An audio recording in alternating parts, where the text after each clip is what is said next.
What's good, y'all? Te manda respeto. Sending all y'all my respects, my salutes. Alright, so today I'm gonna tell y'all a story of when I was in the Holdenville Maximum Prison in Oklahoma. You know, if anybody knows anything about the prison system out there, then you know that the raza is probably the smallest of peoples inside the prison system. Our numbers ain't big, is what I mean. So, anyhow, here's my story. Inside of the prison, anybody who's been there knows that notoriously Muslims don't play games. You know, they're very, very, most times respectful.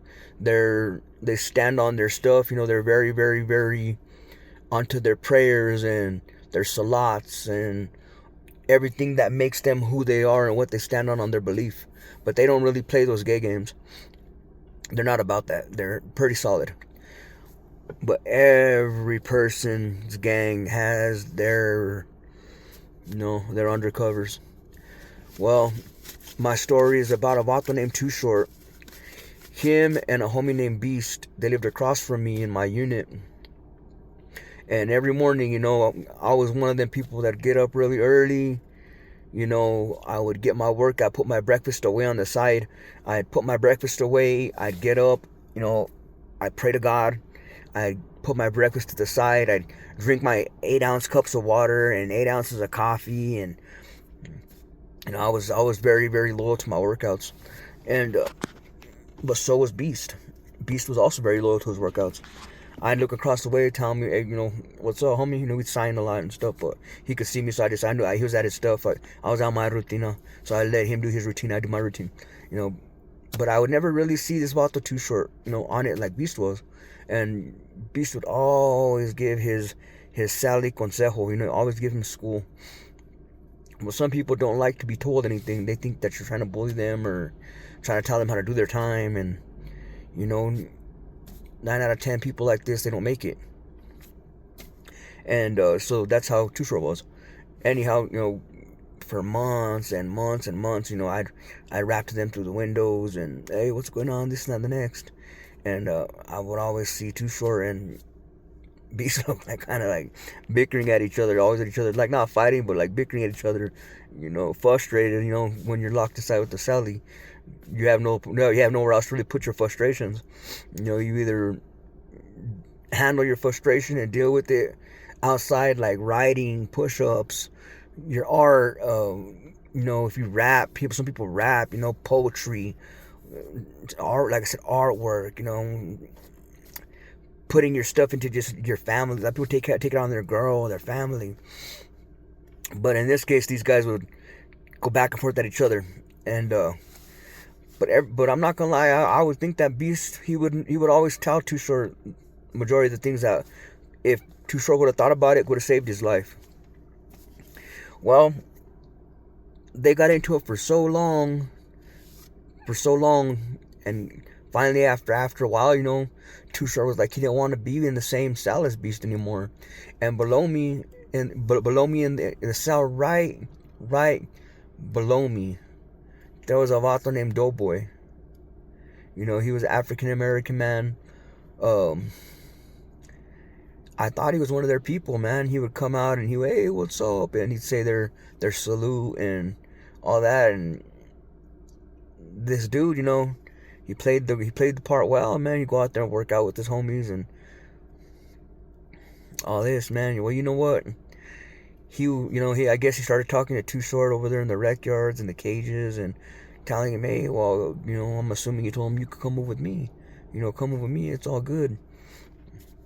We'll probably get along better since you and Beast ain't really seeing well. It's eye to eye, so just come over with me. So a couple days passed and I see the officers come up and tell him, hey, cuff up. Here they're boom, boom, boom. Cuff him up. Start taking his stuff and moving it. And I hear it goes down. I hear the door, the cell right below me open. I hear it open, and I hear the beanhole open because they have to cuff him up before they can put him in. He cuffs him up, puts Doughboy in cuffs, pops the door, and lets Too Short in. So he goes in on cuffs. I could hear him talking, and the thing about in that facility that I was in right there, ice ruled the game. People were on that ice like nothing else, man. That ice monster was on everybody. But I'll get to that. So I'm talking to Beast and I'm signing in. Hey, what happened? What's up? Why did Too Short move? What happened with that? And he was telling me what he was teaching the dude, how he didn't want to get up for his salats, how he didn't want to get up and do his morning prayer and do his voodoo, and that he was just disrespectful all the way around, that he wasn't trying to learn anything. And the thing, like I said, about the Muslims is they're really into reading the Quran and they're into their salah and they're supposed to be learning. They're built on learning and trying to learn on their peoples, because Muslims and Christians, they kind of go at each other a lot, so they kind of study well so that they know how to go, like how to reflect everything that goes at them. Vice versa for the Christians, should be doing the same thing. But anyhow, so he's like, nah. So we talked about it for a while. We went to Rick, talked to my brothers, and my brother said it was probably best for us just to separate. He's all, but I didn't want him to move down there with dude. He was all, I didn't want him to move down there with dude. Dude's sometimey. Sometimes he's cool, sometimes he's not. Anyway, we talked for a bit. I got back about my routine. Day went on, kicking back, watching UFC on Fox Sports 1 and all this other junk. And at the beginning, they got along for a long while. We get in the van. Hey, what's up, fool? What's up, homie? What's good? We'd be talking, and it would seem like everything was cool, and then after a while, same thing happened that happened with Beast and Too Short. These guys would just bicker and argue, and then you would hear the next day this Vato Dobo would come out and be telling somebody, oh, hey, I'm fixing to smash this Vato. I'm gonna smash this dude. I'm gonna smash him. Got a big mouth for being such a small cat.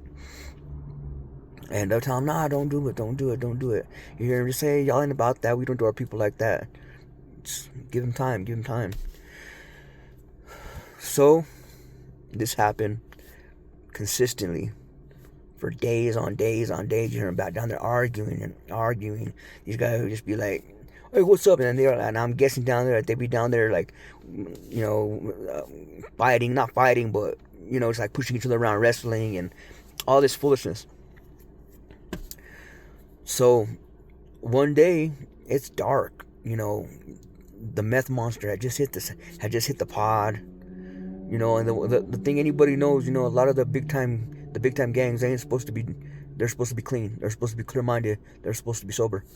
And I heard this dude down there, and it sounded like he had been up for a while, because I would hear him for a couple days. It sounded like he'd been up for a while. So one day you just heard them arguing, and you heard Too Short telling someone, what's up? I'll smash you, fool. Like, I'll smash you. What's up? And then you just heard dude, what sounds like feet, hop off the bunk. And anybody who's heard it knows how it sounds, like like you hear like feet hitting the ground, paddling. And then you hear just the echoing of punches hitting each other. And you just heard quietness. He dropped him. I'm assuming, one of the guys just got dropped. It went quiet. And then all of a sudden you hear like the craziest thing that you could hear in the world, man, is when somebody's, getting tied up and like they're knocked down, they're struggling. Oh, what are you doing? Hey, and I guess he was tying up Too Short's hands behind him, and man, you hear Too Short tell him, hey, what are you doing? Untie me, bro. Untie me, brother. What are you doing? And you just hear quiet. And then you just hear him. He's like, oh, I heard him arms. I'm guessing that he grabbed his arms and lifted him up like behind him to pick him up and lay him to where he could be like mounted on the bed with his butt off. And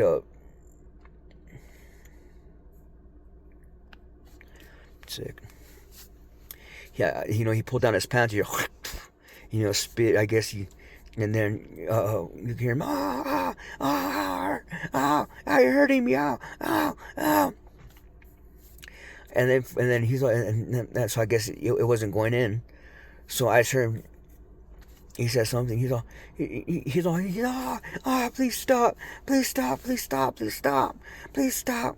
And then you hear him say something, and I don't know what he says. He's all shampoo, and they see like I couldn't really hear what he said, but I'm assuming that the dude got the shampoo and put on his stuff, and he like maybe said like shampoo, like this won't hurt, like now to make it easier to go inside you, or I don't know, like.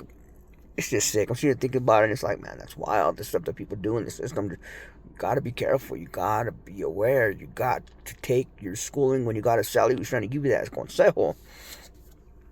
So anyhow, he puts shampoo on his piece, and I guess he shoves it in, and you hear the most piercing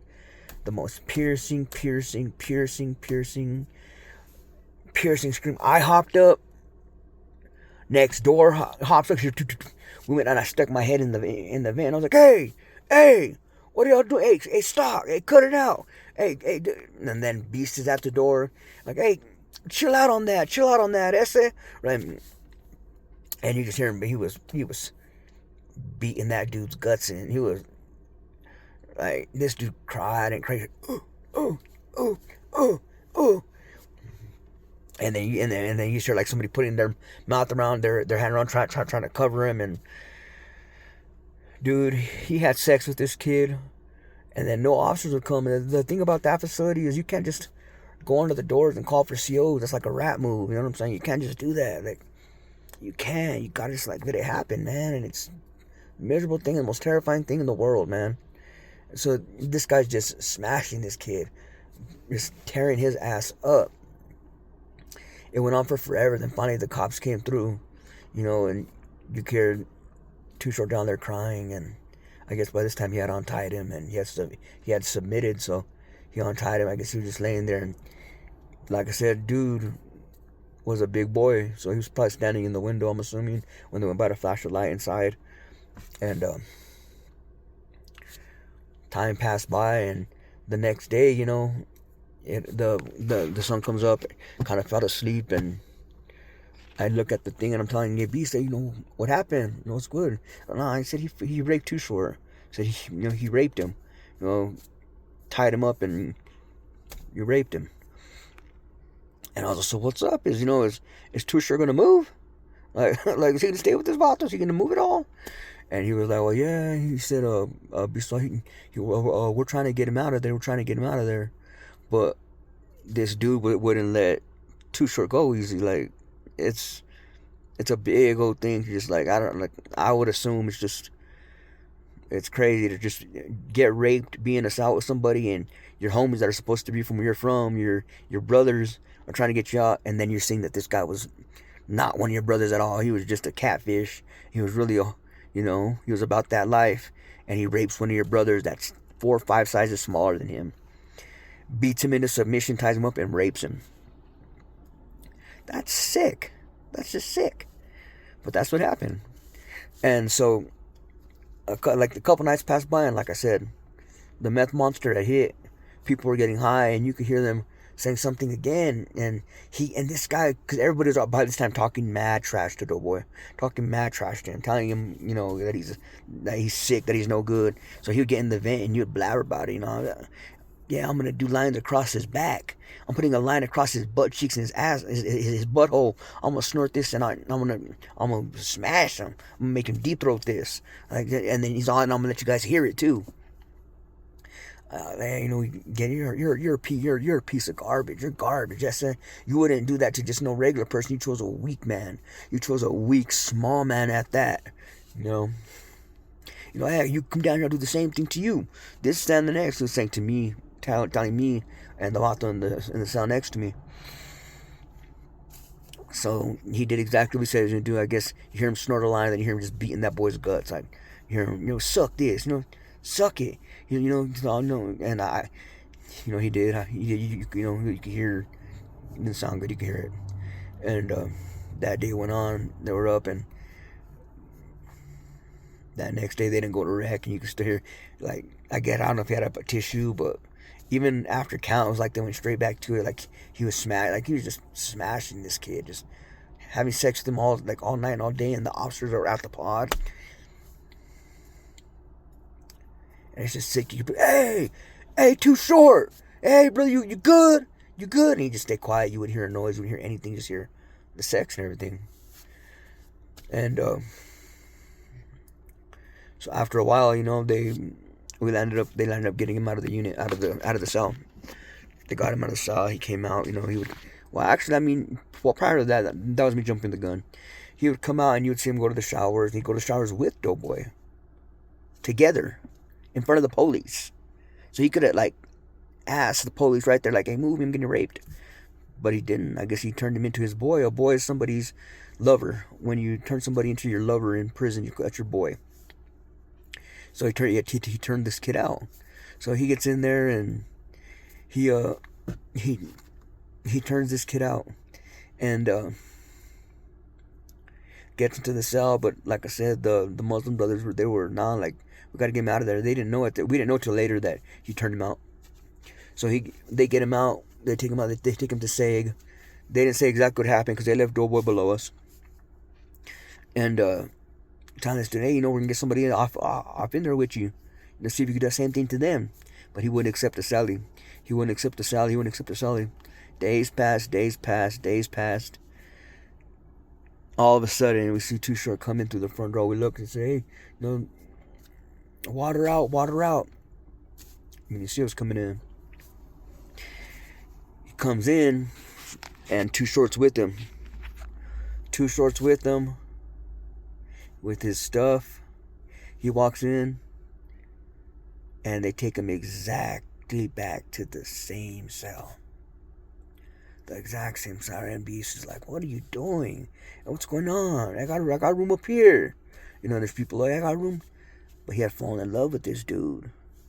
He had fallen in love with him. He turned him, I guess he fell in love with him. He felt protected by him. I don't know what, man.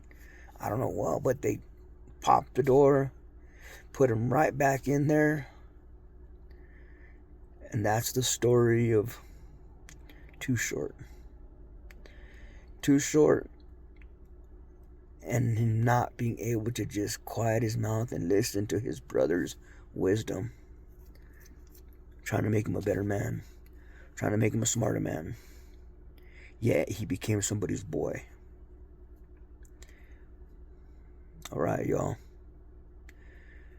Have a good one. Keep your head up. Stay up.